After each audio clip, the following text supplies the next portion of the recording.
What if you never fired another client? There are people out there who would lead you to believe you should genuinely try to help everybody. And while that doesn't really align with my way of thinking, like, let's explore that, like the merits of that, what are the upsides of it, and just kind of think down that path. I will say it's the easy thing to do, I think, not have to fire anybody. Other stuff we're talking about, are there alternatives to Intuit? Can you run a practice not on any Intuit products? I put some polls out about the general sentiments around Intuit right now, but people feel like there aren't any alternatives. Accounting applications for this new Notion Q&A AI tech that they just launched. Soup's exciting. And then Google's AI assistant Bard will now see into like YouTube videos, like the video podcast. This thing that we publish every single day, does this devalue video creation? If someone can just go ask it a question, go ask it to summarize it, does that change the value? The value of humans getting on video? Let's talk about it. Come on in, it's Q&A Friday.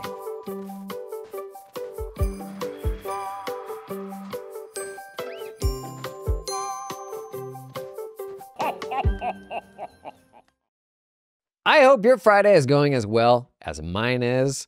I just ate a shocking amount of chicken pot pie. Kirkland signature. If you know, you know. I wanted to talk about this tweet because there are people that are in this camp, and I try not to be a take a side guy. I just try to like learn from people's perspectives and then kind of form my own decision-making framework that's seasoned by all that stuff. Here's a tweet. Accountants, stop posting that you're going to sack your clients and raise prices. It's not a badge of honor. Build a business by design that adds value to your clients. Some other replies in here. In the words of Peter Drucker, the purpose of a business is to find and keep customers. As business owners, we're responsible to serve clients and continue to add value to the relationship by bringing innovation and all that. So I will say what's bad here, and maybe this is what the post is getting at. I don't think it's cool to like dump your clients and then go flex about it online. I can understand like a degree of backpatting, like that was a hard thing and we should be proud of ourselves and encourage each other to do the things that we know is right, not to like assert dominance over, our clients or that sort of thing. So that's not good. And maybe like there was some of that signaling and that's kind of what led to it. But I wouldn't go the full other end of the spectrum and say that like we shouldn't fire clients. So this kind of surprised me. And for me, it's as simple as, and actually the main channel video Sunday is on the subject of scenarios where we probably ought to be cutting ties with clients. But the very real life scenario I ended up in and why actually cutting a huge percentage of clients became an imperative was I was in a situation with a firm where about 70% of our client headcount accounted for 10% of revenue. So 70% of headcount accounted for 10% of revenue. And I would argue this is actually really common in US tax firms when you have a whole bunch of small individual tax projects. And the reality is, like when a firm is getting started, it's these itty bitty projects that you are just like hungry for coming out of the gate. They are the first projects to put food on the table. You need those and you take those at a rate that you would never take in the future. And the reality of trying to get those people that came in there up to like your modern, like current pricing levels, that's a really big challenge. Oftentimes you feel a sense of obligation to the people who maybe first invested in your business and came and bought tax or accounting work from you. But many of us have this collection of really small, cheap projects that are, we feel bad getting rid of. Maybe there's some like peripheral, like collateral damage that's going to come from that, like the relationships that these other people have. Maybe they're respected people in the community that you want to maintain a relationship with. Oftentimes the excuse is, well, they send us a bunch of great referrals. I've been dunking on referrals and word of mouth a bit on social media this week. And it's because I honestly think if you just sit back and let referrals roll in and that's the only work that you ever take in at all, best case scenario, it's more of the same. Like it is a kind of a lateral move, like you're just adding more of the same type of work. When I would argue most firms right now, they need a better type of work, not more of the same type of work. The same type of work, if you have pains today, just make those pains worse generally, as opposed to a better type of work where you can take somebody in at, twice the rate in the amount of time that you're spending for, 3 legacy projects. So my story was, we had this situation, 70% of the headcount, kind of for 10% of the revenue. And actually what really matters about that metric is it would be an even smaller percentage of the profit. Because those really small projects, all it takes is one phone call, one meeting, one little thing, and you've blown up the profitability of that project, right? And this, like, if you look at any of these projects in a vacuum, it's like, oh, that's just like one more quick little thing. Like, why would you not do it? Like, I've heard it framed, which I love. I heard it framed as the notion of walking past $100 bill on the sidewalk. Like, really, buddy? You're gonna be so big for your britches that you're gonna just walk past $100 bill on. Like, we can do it. Like, what's one more thing? Like, it's another hour of somebody's time. Like, what's the big deal? Until you've got a client list of 1,000 clients and a huge percentage of them make up a tiny percentage of your revenue. Why I ultimately moved away from that was I felt like the headaches and the unexpected things and the risk of running a practice compounded the more clients I had. It was like every client on the list was another unexpected thing that could set your inbox on fire. And I didn't really learn this, honestly. My firm was traditionally a tax practice. I didn't learn this until starting an accounting practice where we had a small number of clients that paid us a bunch of money to do a whole bunch of back office stuff for them. And we didn't really have those fires. Like, we had such a small number comparatively of clients in that business initially, like 20 to 40 clients were doing this managed back office stuff for. And you just didn't have these same issues where you had all these different people coming out of the woodworks. And honestly, like, you could hardly even remember everybody's names and you weren't really building relationships with them. And it became very transactional because there's only so many people you can help. And the more of a volume business you run, just the more transactional it is. And I think if you got a business that's just very transactional, that's usually not something that's going to be super profitable. It's probably getting more commoditized. Now, could you go out and hire until the end of time and never let one of these people go? Maybe you could try. So it depends on the type of firm that you want to run. For myself, when I was looking for a path to like calm and enjoying what I was doing, it was not growth. The periods of growth were the most stressful periods for me. I was making compromises on hiring, and like, we were doing all these big kind of more ambitious things that meant making bigger bets on the people that we had that may or may not have been the right people, saying yes to more clients than we normally would. And there's for sure right and wrong ways to do all of that. But the notion of never getting rid of certain clients, like, I think that there's this inherent implied like stasis of a firm in that statement that just doesn't make sense. If your firm never changes and you're always serving the same type of client, maybe. But at least my framework and my methodology for how I think of an accounting firm is that it is something that ought to always be evolving into something better. Gang, this episode is sponsored in part by LiveFlow. LiveFlow is the easiest way to sync that QuickBooks data back and forth to your spreadsheets. You may have seen this, actually had a big announcement lately. So this fall, G2 gave them the top spot in their fall 2023 report as the leader in the financial analysis category. That's right, they won. Number one. Nice work. If you've been around my channels for a while, you've seen LiveFlow. Kindly, they have sponsored quite a bit of stuff. And I'm not saying I'm taking credit for it, but that was probably why. If you're not familiar with LiveFlow, super easy way to sync that stuff, sync your QuickBooks data back and forth with Google Sheets. They got a whole pile of templates too to make the process of building that stuff for the first time as easy as possible for you. Stuff for managing cash, AP, KPIs, like everything you can imagine. Sync that data into your existing sheets to make them smarter, get it to auto sync, or build your like custom new sheets that talk with QuickBooks totally from scratch. Pretty cool tool. Check that one out at liveflow.io.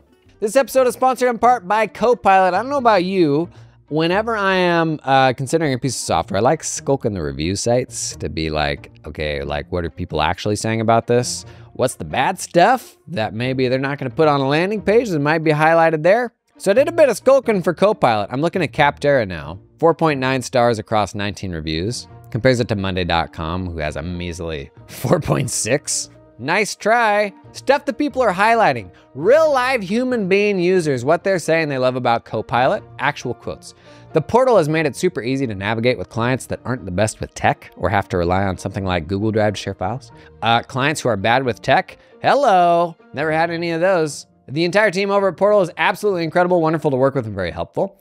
Product is very clean, and our clients are impressed by the simplicity and experience of working with Portal. I love the feedback about specifically clients' reactions, because I think that's oftentimes what we get afraid of, especially in the context of that client-facing portal. Is it gonna be too hard for people to use? Are people gonna be annoyed that I'm asking them to do it this way, when in the past maybe it was a human process? The Portal team is very helpful whenever I have a question or need some esoteric support, and the product itself works great for everything we need. I'm excited for their new features as well. There you go. From actual human beings, you don't need to hear it from me. I mean, I'm getting paid for this.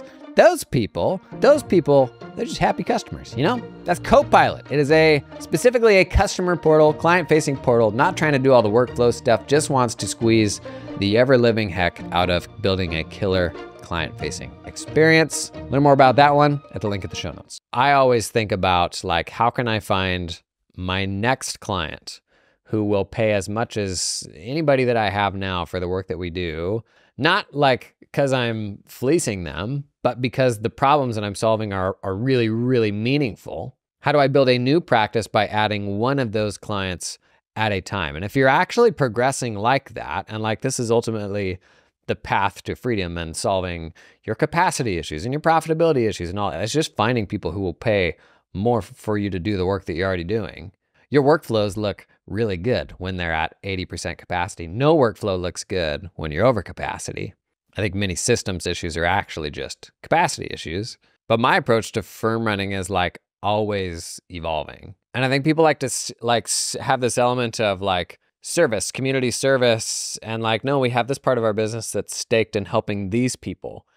Gang, the people who need your help are not the ones who can only pay 50% of your normal rates. Those people can go out and find help. There's other people that can't pay anything for this stuff that need way more help. So I have a hard time getting excited about the, like, I don't know, quote unquote, like helping the little guy. Who isn't the little guy? He drives a Lexus. I have a hard time like anchoring my business in those folks, when what I could instead be doing is like continuing to find a more specific person who feels the pains I solve more intensely. And that ought to then, like, honestly give us even more freedom to go out and help people that really need help. The folks that can't afford to pay anything for that. So that's my methodology. Maybe that always growing thing is founded more in like a sort of stationary accounting firm model where you're more or less just trying to help more of the same types of people. Maybe that works better there. I don't know. Honestly, what I really didn't like about this tweet, I'm not going to call out, the poster or anything. The thing that was problematic about it, I think, really, is they called out, quote, and to the so-called gurus and influencers posting that accountants should fire clients, get better advice. And this tweet is coming from somebody who runs an offshoring group. And you can see the inherent conflict of interest there. Just keep hiring and then you don't have to fire clients. Maybe that's a driver in this sentiment. Maybe it isn't. I'm genuinely trying to understand what is the strong argument for never firing clients. But I especially liked how they called out gurus and influencers, as if the people running offshoring agencies are not themselves like biased. And I think, honestly, I think our profession has a real problem with the volume of advice that comes from people who have a fundamental conflict of interest. The amount of speakers that you see at conferences who are part of software companies, the amount of webinars, educational webinars, stuff like that are out there put together by our product companies, which are often phenomenal and really helpful and super smart people behind them. But there's a reason that they're doing this. And this stuff still should exist. It's not that I'm saying it shouldn't exist, but look at the ratio of this type of content versus independent content that doesn't have any of these tie-ups. And when I see like accounting communities and stuff like that, or like educational courses build partnerships with software companies where they're the preferred provider of XYZ, in my mind, like all independence, as soon as you do those partnerships, goes straight out the window. we're not having a practical conversation anymore about what is the best practice management system for this person's specific situation. We're now having a conversation about here's how to use our partner practice management system. And I just think that kind of sucks. Like, I super want there to be more independent creators, call them influencers, in our space, because what I think is equally bad is being influenced by the people who very obviously have a software platform to sell you. Especially as things are trending towards like AI and it being easier to get really high quality information and stuff like that. And people are like, well, where's the place of an advisor and a human? Like, how do we fit into all of this?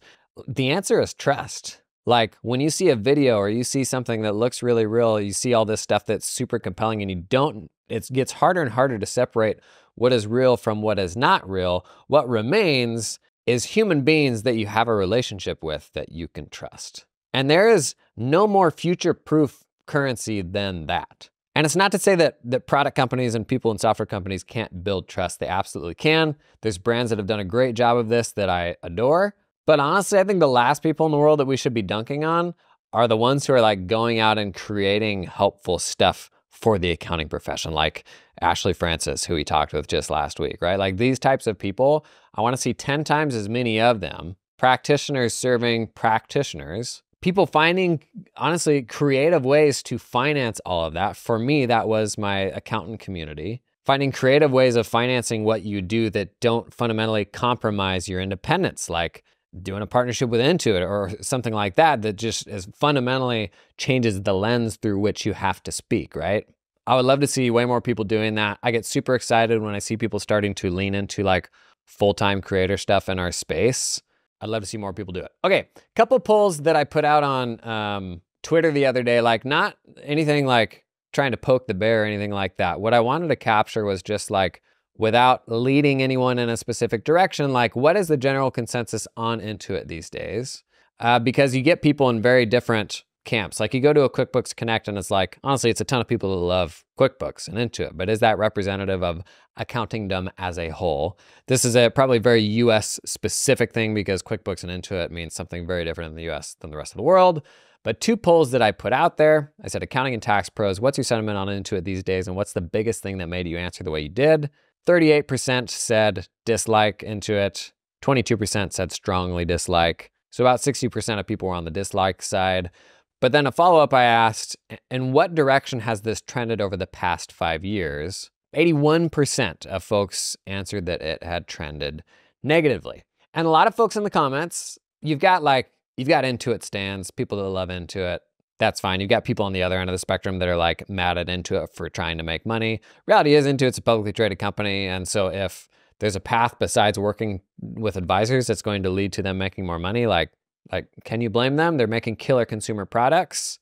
I still think that it is in their best interest to include advisors in the fold of like everything that they do. You look at how bad like tax professional products are right now. But you look on the consumer tax product side and you see TurboTax. Where would the United States tax system be today without TurboTax? Think about that. I don't care if you like TurboTax or not. Think what a mess that would be if you didn't have TurboTax. We really need more people with super basic tax returns that need to get a professional for help? Like, no. Like, I'm totally in favor of an even better and beefier TurboTax. But if you were to go out and put your finger on a company that could build a killer professional tax suite tomorrow, that could do it really well in a modernized way, oh my gosh, who's gonna do it? I got no idea, but like Intuit's in the driver's seat. And they've got ProConnect, which like in my opinion is like kind of a half-baked effort because it doesn't do a lot of the stuff that the legacy product does. But I would love a version of Intuit that would pour resources into the tools we have for professionals. But it's tough right now because their CEO, Sasan Goodarzi, says they are a done-for-you company. They're now doing bookkeeping for people. They're now doing taxes for people. They're doing small business taxes. And accountants are just like, where do I fit into all this? Understandably. They're not really going up market to where like they're eating into most of the work that we do. And we shouldn't be going down market to doing this stuff that they are doing. So I don't think it's that problematic. The bigger problem is just like, nobody at Intuit is drawing that line for us and saying like, here's what we want to do. And here's where we want to send everybody else to, the Pro Advisor Network or something like that. So people are in this frustrating place, but a lot of folks in the replies are like, what choice do I have? Like in the US, the word accounting is synonymous with QuickBooks. Like they are interchangeable. It's wild. And so they feel like they genuinely don't have an option. I don't want to push people away from Intuit like by any means. You got to make your own decision. I had my whole practice off of Intuit in like 2018, 2019. It's not as hard as you would think. I know a ton of really smart people that run super successful, profitable accounting practices on Xero. Everyone in the rest of the world is raising their hand and saying, yep, nope, we don't use QuickBooks. We're doing just fine. We still figured out how to run an accounting practice without QuickBooks. My tax practice historically was on Lacerte. We took it to UltraTax. You can absolutely run a practice not on Intuit. I don't know if that's the right answer. Doesn't mean you should, but you certainly can. This episode is sponsored in part by FinDaily. Did you know? A few years ago, I actually developed a SaaS app and eventually sold it. And this is that app, FinDaily. We are fully jumping the internet, think boy shark today, build app, sell app, app then buys ads on your content. It's weird. So why did I build this thing? What is it? Basically, it is like an email template builder that will send automated emails out to your clients and inject those emails with important financial and banking information. So for example, I'm gonna build out a template that gives them like a weekly rundown of maybe their bank balances and outstanding bills, stuff like that. You build out these email templates with placeholders and then schedule them to go out on a certain, whatever, every day, once a week, whatever. And those placeholders can be things from QuickBooks, things from Xero, things from Plaid, like bank balances. You can even do mathy things to like generate, like roll-ups of sets of data. Even use Zapier to pull in any other figures from third-party systems. Super cool, super flexible tool. The way that I used it was we did cash reporting for clients who had like kind of short-term cash planning issues, and this was a way to automate that process by pulling the bills in from the accounting system and pulling live banking balances. They have built on this tool further to do some cool new stuff like having multiple accounting file connections. For example, you've got a group of companies being able to send out, say to a client who owns multiple businesses, send out information about all those different businesses in a single email.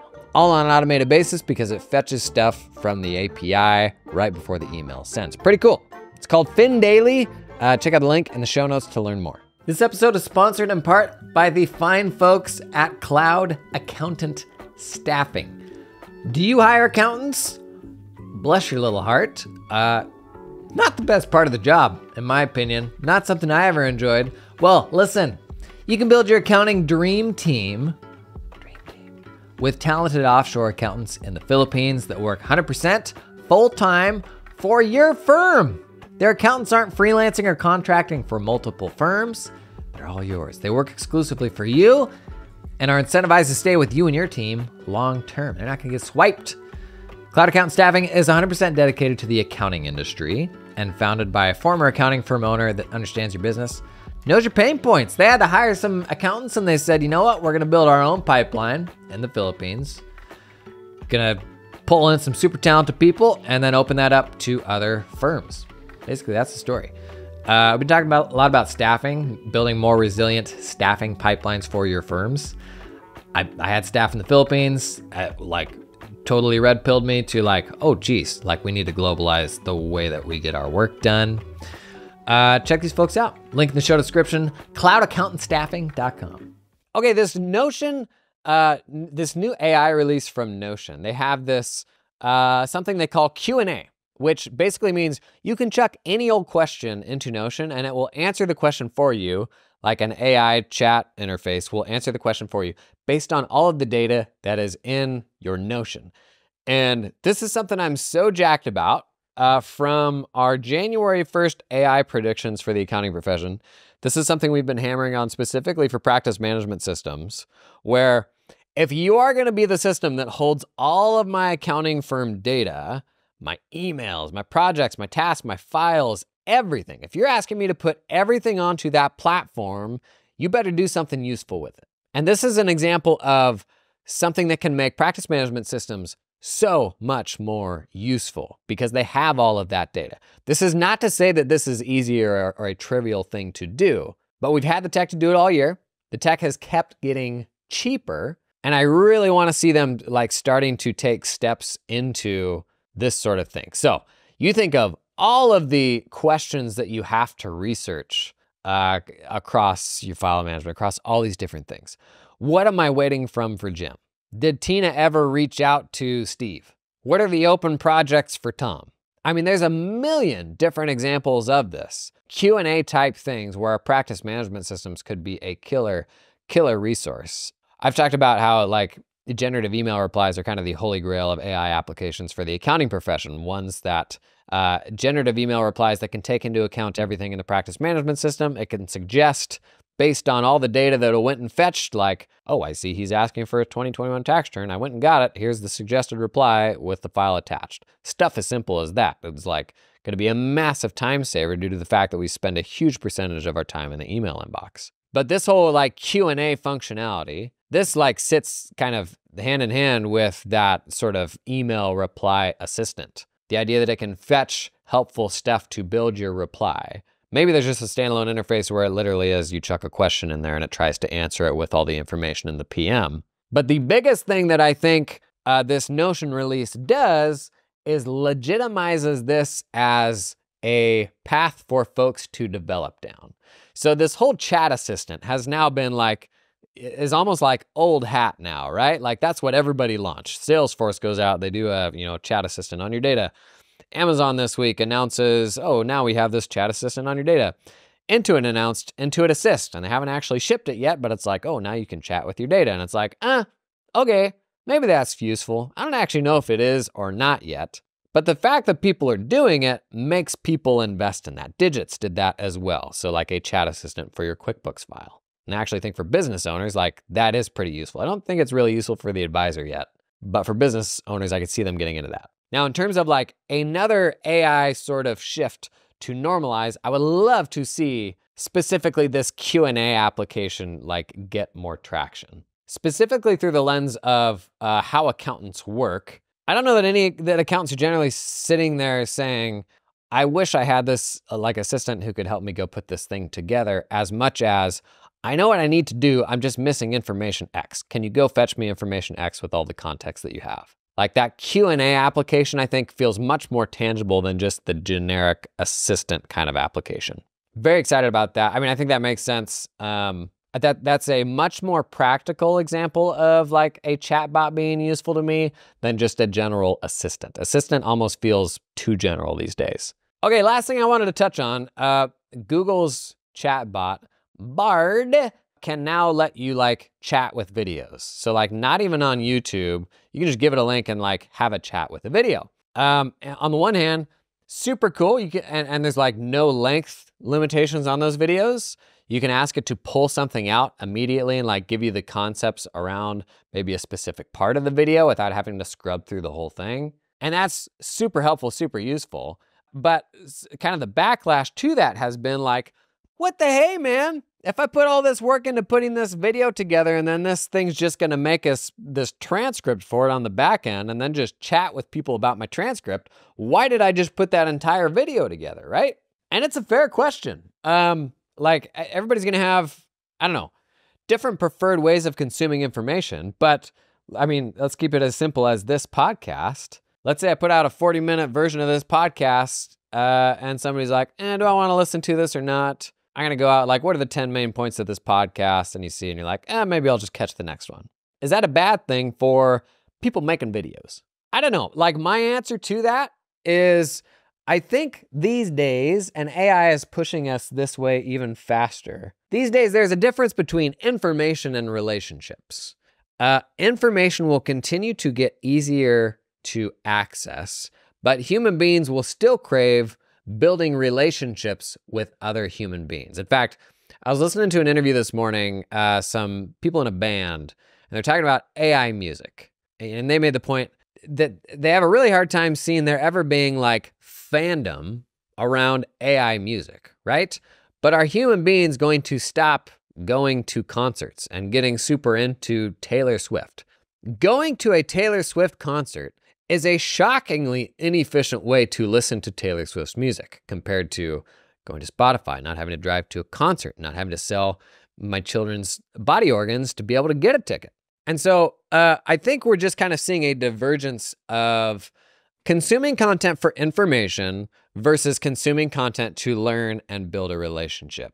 If my washing machine breaks and I got to figure out how to replace this seal, I'm not going to go and start consuming a YouTube channel about washing machine repair to build a relationship with Jim. I'm going there because I want the shortest path to showing me how to do that thing. But other stuff that I watch and podcasts that I listen to, I love the people behind it. And like, I've built a relationship with them because I listen to that stuff so much. That's what I want to keep coming back for. And there's probably like a lesson in there for us as advisors, is we need to be creating channels where people can build relationships with us and build trust with us. Like, to bring this full circle back to the trust issue, as you know, our timelines are filled with more and more fake stuff and deep fakes, and being able to clone people's voices and create stuff at scale where it's like, how do I even believe what I'm looking at anymore? The answer is like it coming from a person that you trust. And these days, like, my value in my business and what I do